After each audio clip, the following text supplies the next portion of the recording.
The origins of the man who would one day be known as the Emperor are shrouded in mystery.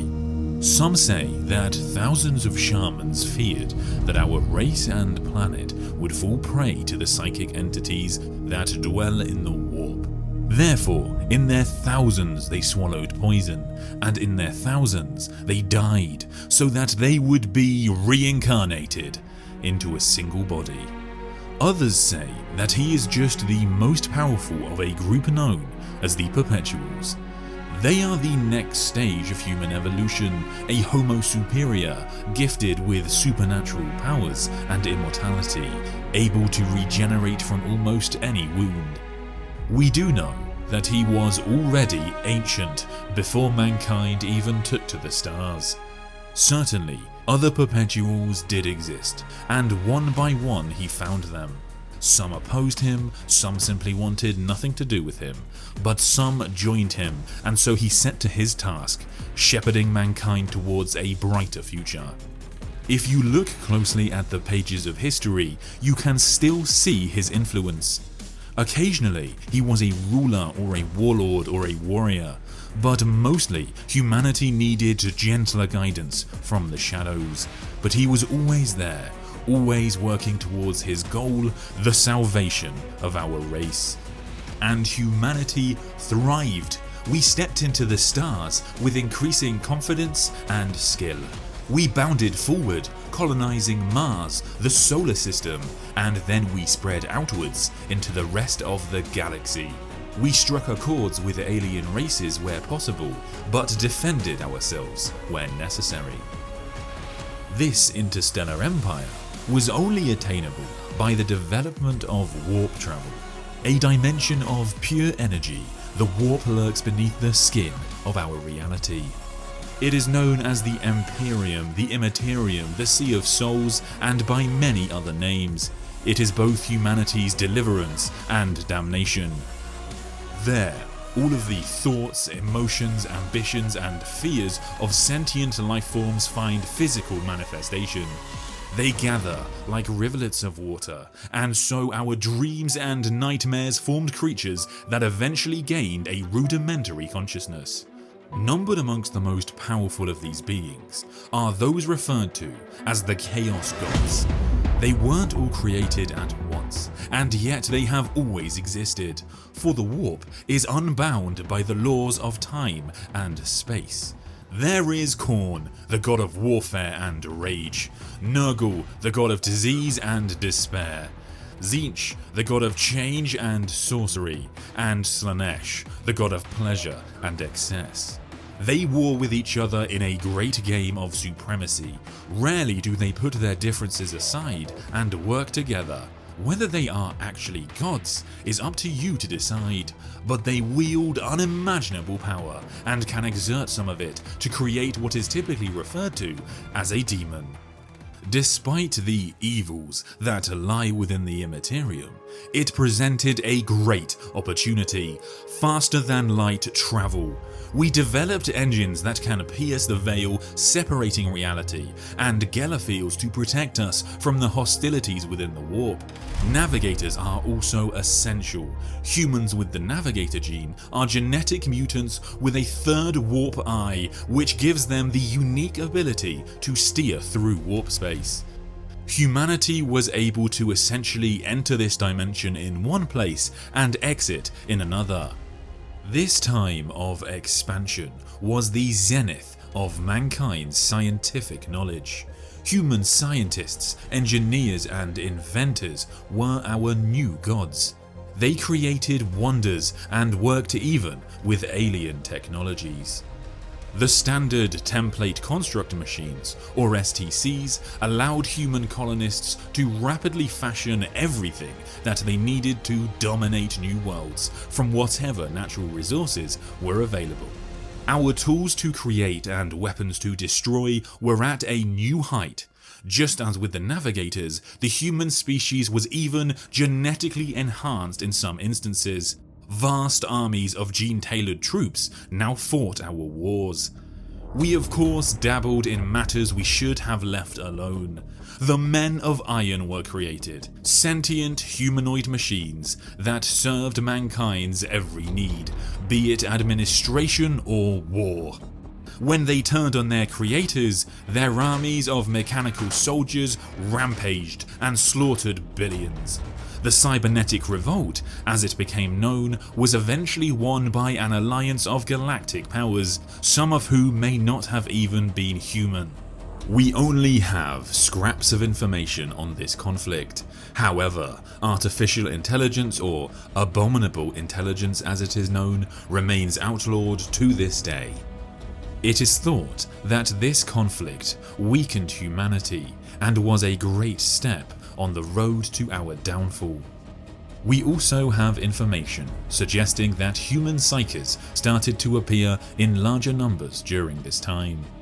Psykers may appear to you as witches or wizards from ancient myth, or the very shamans mentioned in this tale. A psyker can touch upon the warp with their mind, channeling its energies to reshape reality. Some can conjure fire, glean instances of the future, or any number of abilities. Though not all are malevolent, rogue psykers have been known to claim godhood over entire worlds. Additionally, whereas all souls burn like candles amidst the tides of the warp, a psyker's burns like a lantern. Demonic entities are drawn to them. They circle like predators looking for a weakness, and can even possess unprotected psykers.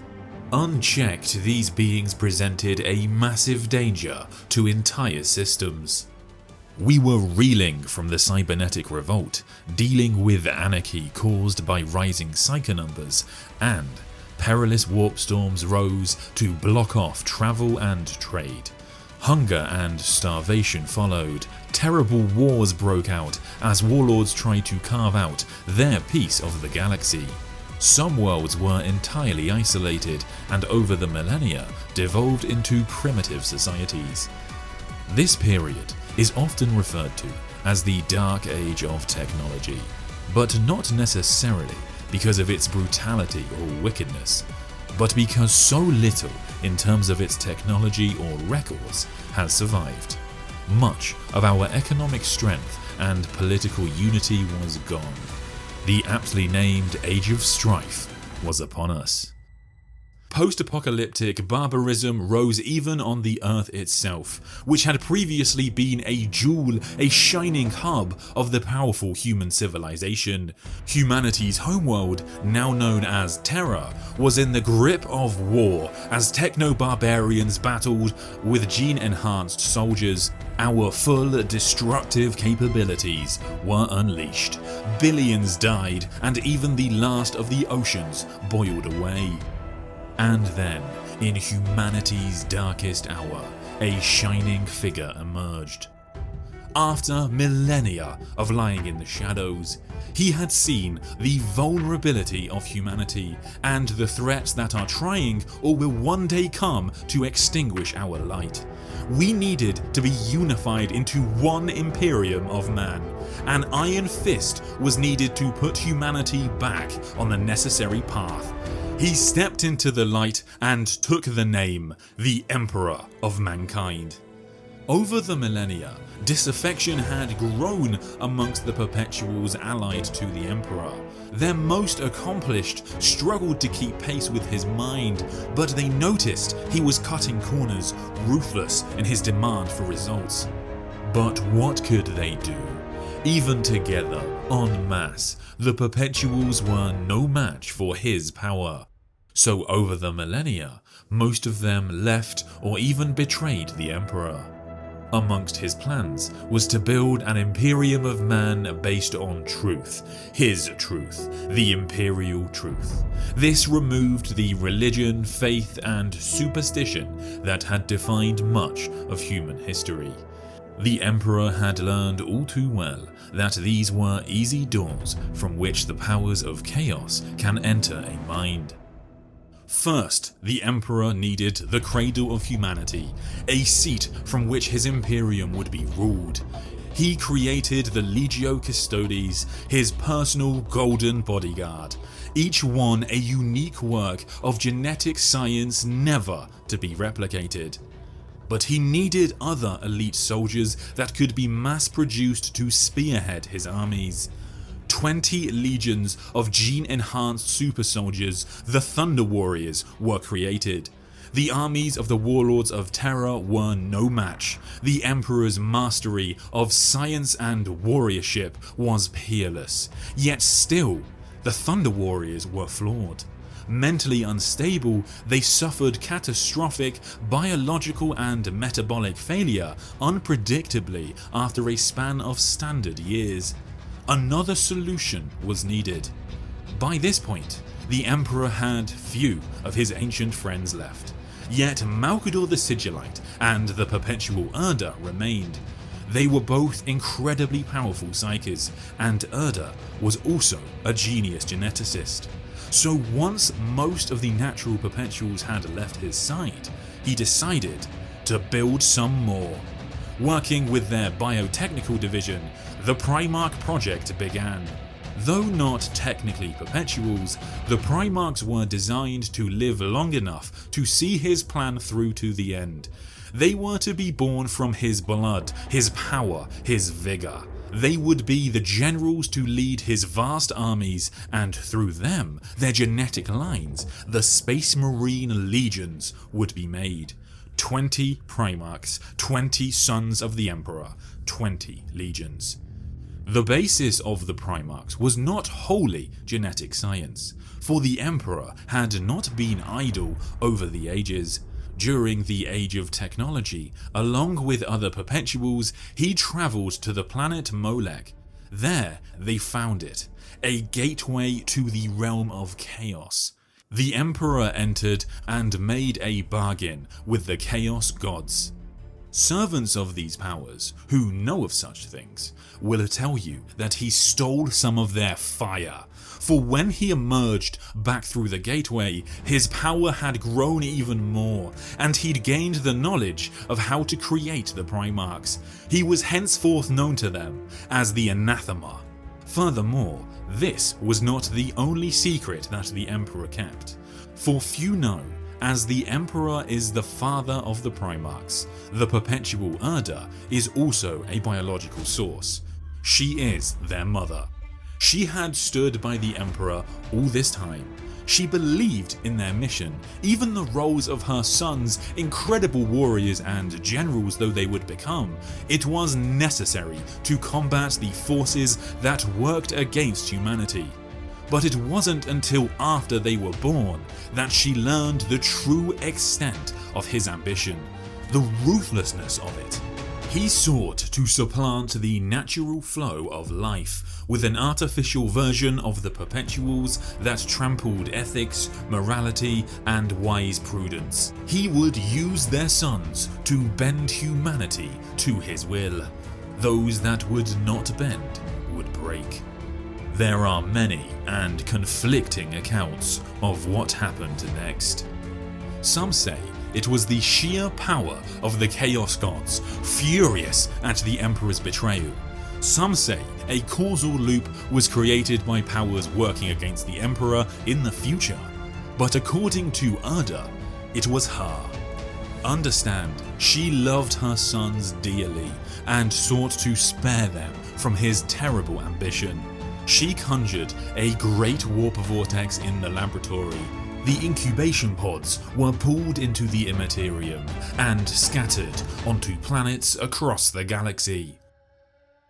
But not all was lost, for he still had their genetic material. The gene seed implants were made, used to grow 19 artificial organs that turn a normal human male into a superhuman space marine. Their strength, speed, resilience and skills are so extreme that they can annihilate enemies without rest or sustenance. Towering above mere mortals, they have many abilities, surviving underwater, spitting acid, healing at an incredible rate. Even the void of space is not necessarily a death sentence. Recruits are subjected to psycho-indoctrination and conditioning. Their humanity is sacrificed, but their resolve is strengthened, honing them into dedicated and merciless warriors. The Thunder Warriors, for their part, were purged, their usefulness fulfilled, their worth surpassed. But finally Terra, as well as its moon Luna, were under the Emperor's rule, and so he set his eyes upon Mars. The Red Planet had suffered greatly through the Age of Strife, and terrible breaches had formed between Mars and Terra. A religion of survival rose up. The cult Mechanicus was dedicated to the machine god. When the Emperor came, he demonstrated his power by repairing a colossal war engine with but a single touch. Henceforth, he was commonly seen as the Omnissiah, the earthly representative of the machine god. The Treaty of Olympus was signed, unifying Mars with the fledgling Imperium. The Emperor agreed not to interfere in the Mechanicum and allowed them to continue their beliefs. In exchange, they and their Forge Worlds would produce and manufacture the wide amount of weapons, ships, and other tools for the Imperium. The Eldar, or Eldari, are an ancient race. Their empire spanned 60 million years. Such was their mastery of technology that their lives were spent indulging in decadence and pleasure, their every whim satisfied.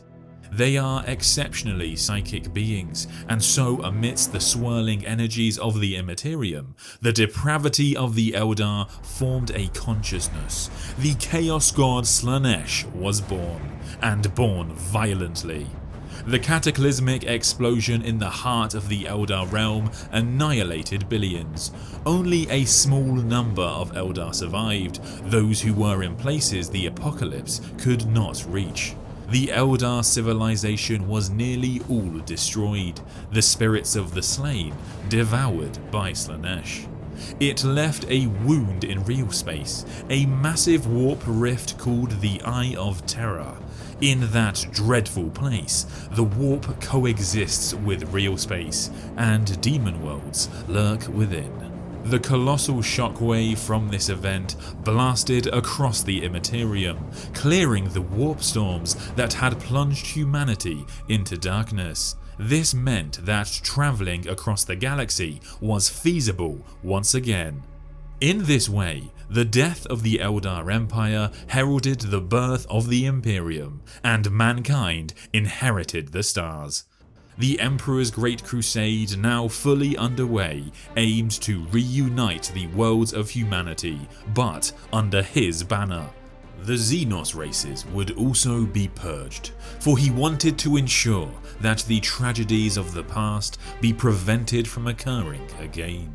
The Astronomicon was constructed on Terra, a psychic beacon powered by the Emperor's own might. Navigators can use the Astronomicon to pilot their ships through the otherwise unnavigable chaos of warp space. As the Great Crusade pushed out across the stars and worlds were claimed by the Imperium, eventually the Emperor found that which he coveted most, his own son. The 16th Primarch, Horus Lupercal, was found on the planet Chthoniya, proof that many of these incredible beings could still be reunited with their father. For many years, it was just Horus and the Emperor conquering worlds together, but over time, all of the Primarchs were found. They were not all as the Imperium expected. They had grown to maturity on their homeworlds, the landscapes and people moulding them. Naturally, they seemed as demigods to the local populaces, and many rose to become great rulers, but some were forced to eke out a life of pain and turmoil. Yet after reuniting with their sons, these ultimate generals brought the word of the Emperor to the corners of the galaxy. Worlds who would not willingly join the Imperium of Man were brought into compliance by harsher means. Far beyond even the Space Marines, their powers and abilities rivaled those of the Emperor himself. Furthermore, no two were alike. each one an embodiment of a different facet of their father's character, and the legions each developed their own preferences for warfare. They truly were magnificent. Unfortunately, the history of the Imperium recounts the titles of only 18 legions, yet 20 Primarchs were created. The fates of the 2nd and 11th legions are entirely unknown. The Emperor had their records and statues destroyed. The Great Crusade swept the stars for 2 centuries and achieved the Great Triumph with a victory against a massive Orquar during the Ulanor Crusade. After this victory, the Emperor announced that he was going to return to Terra. There was a secret project to undertake. However, the Great Crusade needed to continue. Therefore, one Primarch had to be elevated to a level above his brothers. He gave Horus the title of War Master. To cement his power and demonstrate the honor that the Emperor had bestowed on him, Horus renamed the Lunar Wolves as the Sons of Horus. The Primarchs are brothers of a sort, and as with any fraternal bond, tensions had arisen over the years. There was much bitterness and many rivalries. Magnus the Red, the Primarch of the Thousand Sons, was blessed with much of his father's incredible psychic talent, yet some of his brothers, notably Leman Russ and Mortarion, found Magnus's excessive use of psychic powers to be potentially dangerous. After a great debate, the Emperor issued the Edict of Nicaea, decreeing that all legions beyond the use of navigators and astropaths would no longer employ psykers. And Magnus was not the only Primarch to have felt slighted by the Emperor. Decades earlier, Lorgar and his wordbearers were rebuked by the Emperor for spreading worship and promoting the divinity of the Master of Mankind against the ideals of the Imperial truth. Humiliated, Lorgar was slowly poisoned against the Emperor by his top advisors, and he found new faith, this time in the Chaos Gods, beings worthy of his worship. They plotted the Emperor's downfall, and after many years, the time came.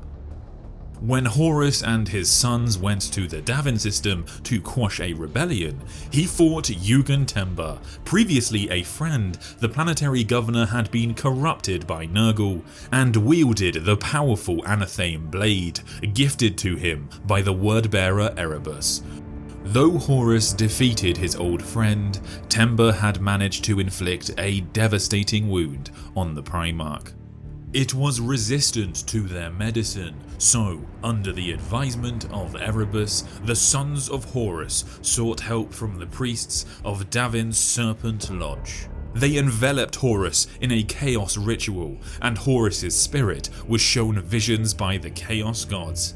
He saw lies and half-truths. The Emperor had deceived his sons, utilized the warp to craft the Primarchs, and then banned its usage. He had abandoned the Great Crusade. He had abandoned the Thunder Warriors. What would happen to Horus and his sons when the Great Crusade was over?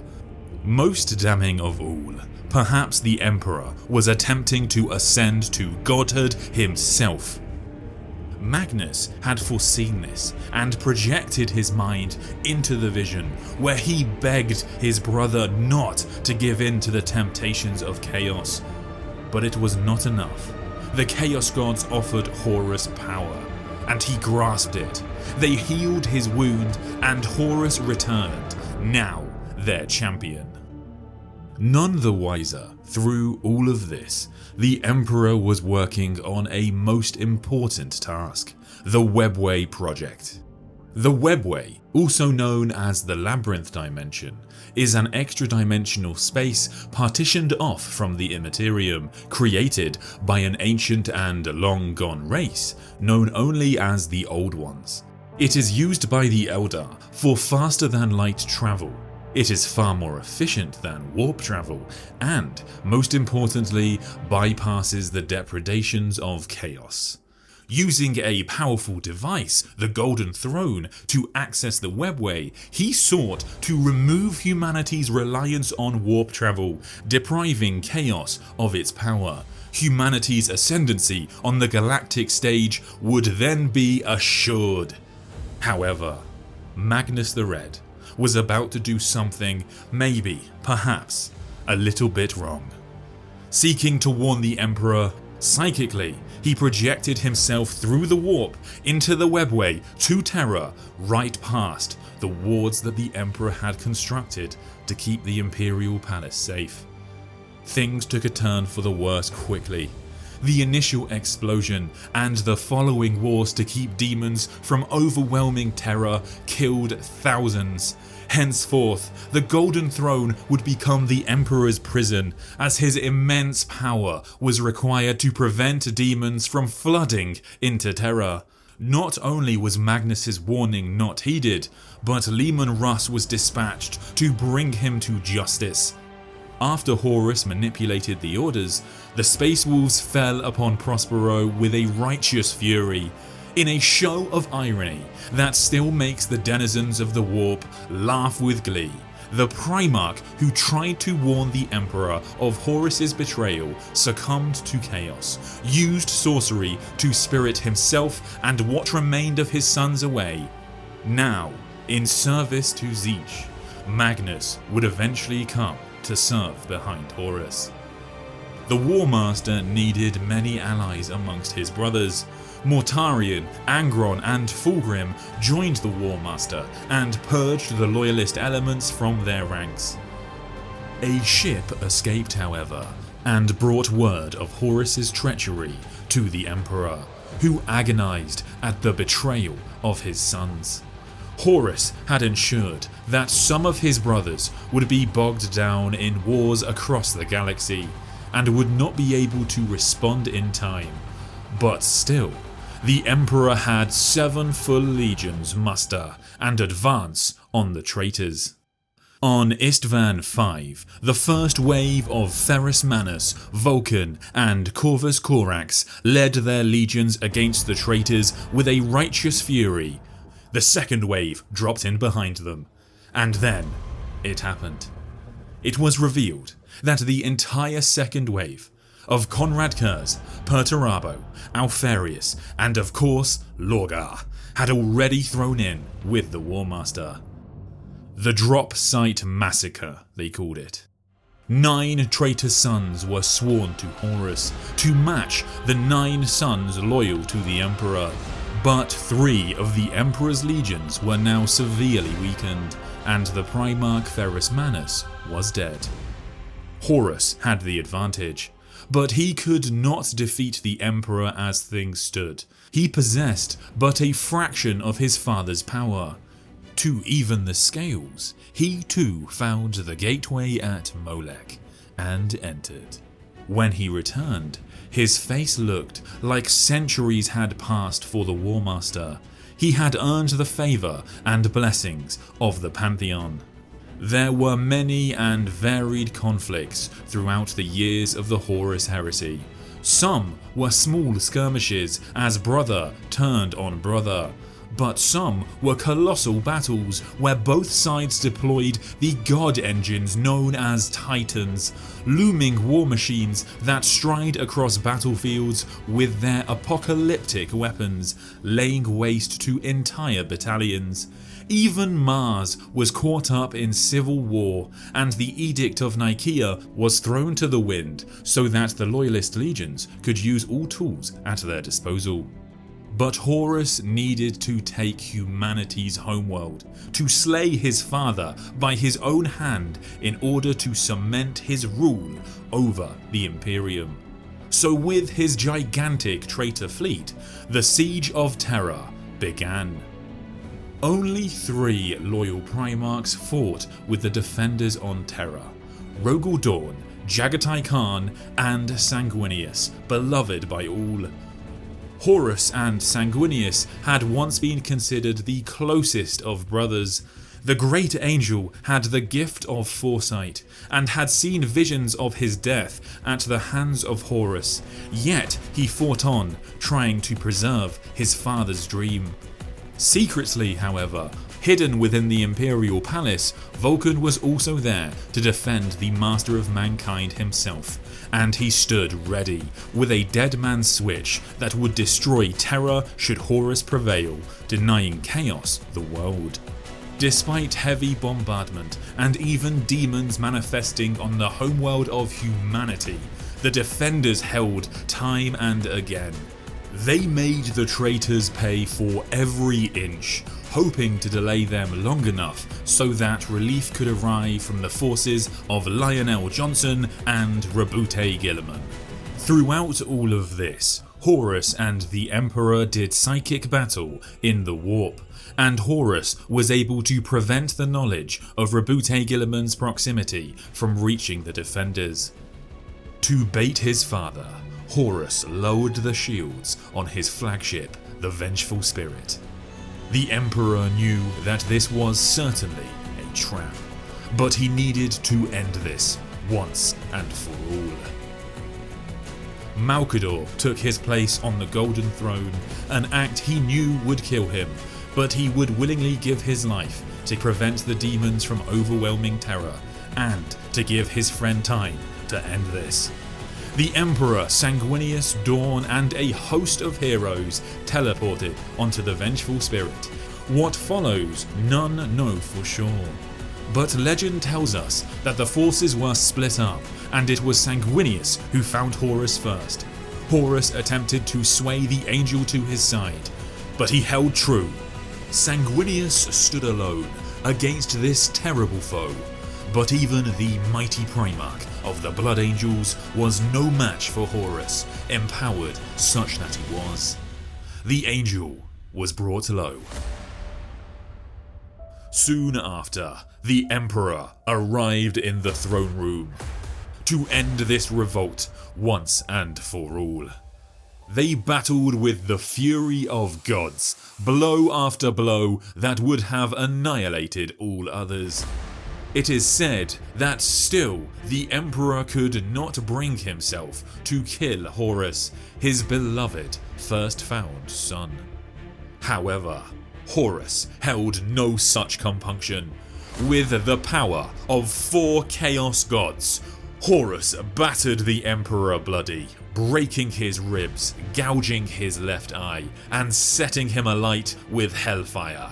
Horus lifted his father high and brought the Master of Mankind down over his knee, crushing his spine. Horus howled with triumph over the beaten body of his father. The legends say that a hero then rose. He put himself between his lord and this champion of chaos undivided.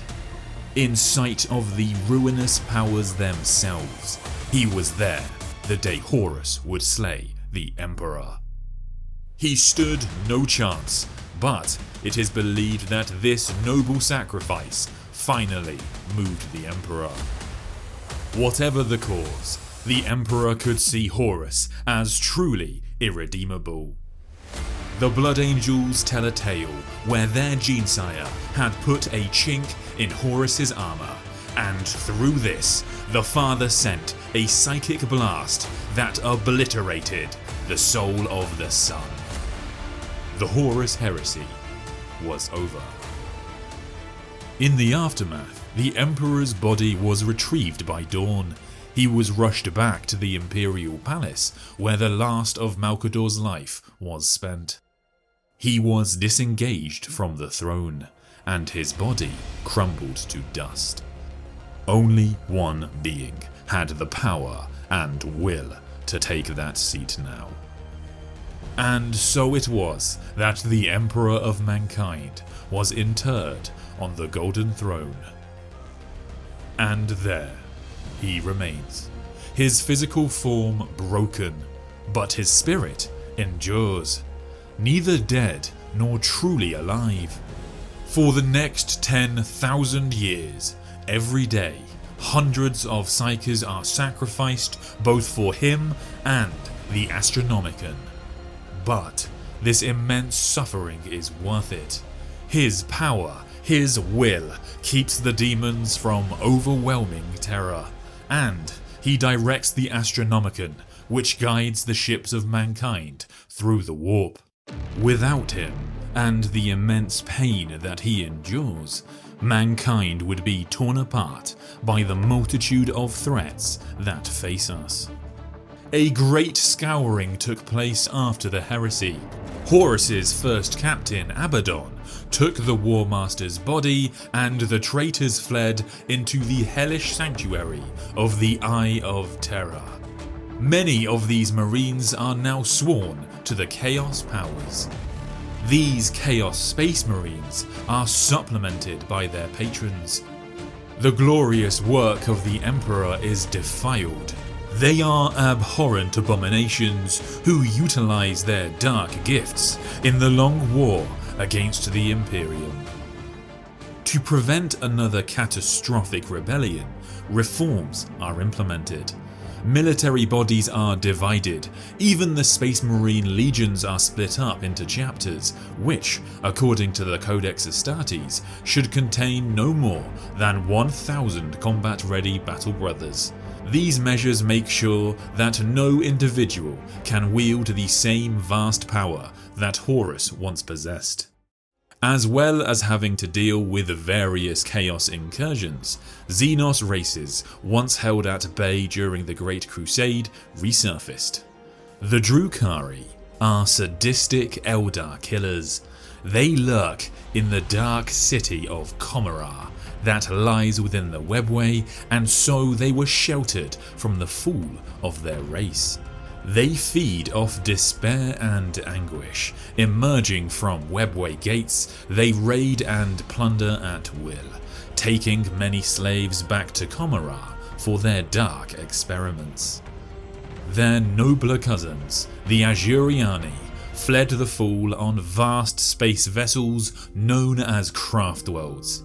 Their immense psychic power and technology allows them to minimize their losses, for they cling to survival by a thread. War hosts only engage after the reading of the Skeins of Fate and lengthy debates by councils of Farseers, warlocks, and senior military leaders. Don't be fooled by their barbaric nature. The Orcs pose a formidable threat. They thrive on battle and mayhem. The infighting amongst the many competitive and violent warbands, tribes and clans is thought by some to be the only reason that they have not conquered the galaxy. For when enough Orcs unite under a powerful war boss, the resulting war is nearly unstoppable. 1500 years after the heresy, for example, one called the Beast led a huge force that nearly claimed Terra itself. The Emperor's remaining loyalist sons are now long gone. They go missing, some are presumed dead. Only one lives, and barely. Rabute Gilliman of the Ultramarines had his neck cut by the poisoned blade of his brother Fulgrim after the heresy. He was put in stasis on the edge of death. He sits as static as his father, but a morbid symbol of the age of Primarchs, of the time when the Emperor strode the galaxy. As for those fallen sons, 6 traitor Primarchs persist. They have ascended to demonhood, bound to their patron gods in eternal servitude, but wielding almost godlike powers. Time and again, they bring calamity down on the worlds of the Imperium. And so who is left to run the Imperium? The High Lords of Terra now wield incredible power. Beneath them, bureaucrats, the Adeptus Terra, organize the Imperium. Systems that call for aid sometimes don't see a response for decades, by which time they've already fallen to invaders or turned from the Emperor's light themselves. Worlds are generally permitted to rule as they see fit, so long as they pay their tithes, such as the military manpower for the Astra Militara. The regiments of the Imperial Guard are the flesh and bone shield for the Emperor's realm. They may not have genetic enhancement or technological superiority, but they do have their overwhelming weight of numbers and enough artillery, mechanized support, and lasguns to fill the air with apocalyptic levels of firepower. Such immense military might is at the beck and call of the shadowy organization of the Inquisition. Inquisitors are able to requisition whatever military assets that they require for their mission, that mission being the survival of the Imperium. Inquisitors act with the authority of the Emperor's own hand. To deny them is death. They will deal it out mercilessly and even unleash the ultimate sanction of exterminatus upon worlds that they consider lost. Over the millennia, many times, the Imperium expands, shrinks, is split, then stitched back together. Imperial forces, and in particular the Adeptus Mechanicus of Mars, will go to any lengths to recover an STC, lost knowledge from the Dark Age. But humanity stagnates in many ways. Superstition is abound, and the fear of abominable intelligence is still great. This is one of the reasons that the reclusive leagues of Votann keep their Votann ancestor cores secret from outsiders. These ancient thinking machines provide them with wisdom, and other sapient machines, the Ironkin, are even integrated into the species society as equals. The Kin are an abhuman clone race of expert miners, traders, and warriors that live amid the extreme worlds of the galactic core. Tough in body, mind, and bravery, they use their highly advanced technologies to take what they need and ensure that they do not dishonor their ancestors. Truly, the great irony of the Imperium today is that the Emperor, a man who decreed that there are no gods, is worshipped as one himself by most of humanity. The Imperial cult is pervasive and worships the God Emperor, who guides and watches over us all. Defiance of the official state church, the ecclesiarchy, is met with resolute severity and merciless purges. The lessons of the Great Crusade are forgotten for most. Even some of the Space Marine chapters deify the master of mankind. Warriors of faith, such as the Adepta Sororitas, would gladly martyr themselves for their holy missions. The Sisters of Battle advance with the Holy Trinity of Boltgun, Melter, and Flamer, and ever their prayers ring out for the God Emperor. Crazier still, it works. Time and again, soldiers report miracles on the battlefield. Devout believers find themselves surviving against overwhelming odds, guided by his golden light. The phrase, "the Emperor protects," is given new meaning. More Xenos threats arise to challenge humanity's rule. Like the Tau, a young but technologically confident race intent on carving out their own empire. They are guided by the ethereals and their philosophy of the greater good, and so their armies of fire warriors and alien allies aim to bring their hope and enlightenment to the darkness of bleak stars. But they, like most Xenos threats, pale in comparison to the Tyranids and the Necrons. The Tyranids are not from our galaxy, but they invade as apex predators.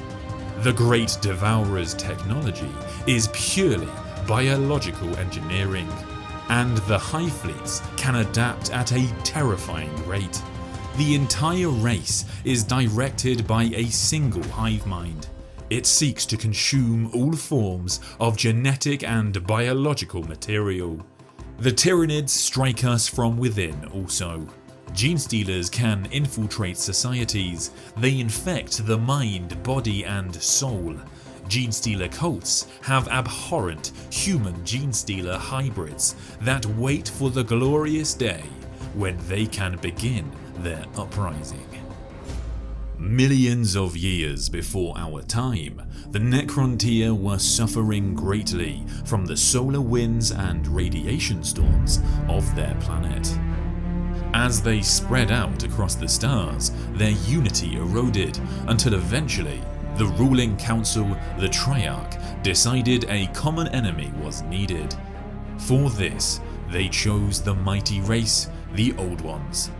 But the Necrontyr were seriously outmatched during this conflict, which became known as the War in Heaven. We believe that it was during the reign of Zarek, the Silent King, that the Catan first came to them with aid. These star gods shared their hatred of the Old Ones, and so they offered support and immortality. The Silent King accepted, and so the biotransference began.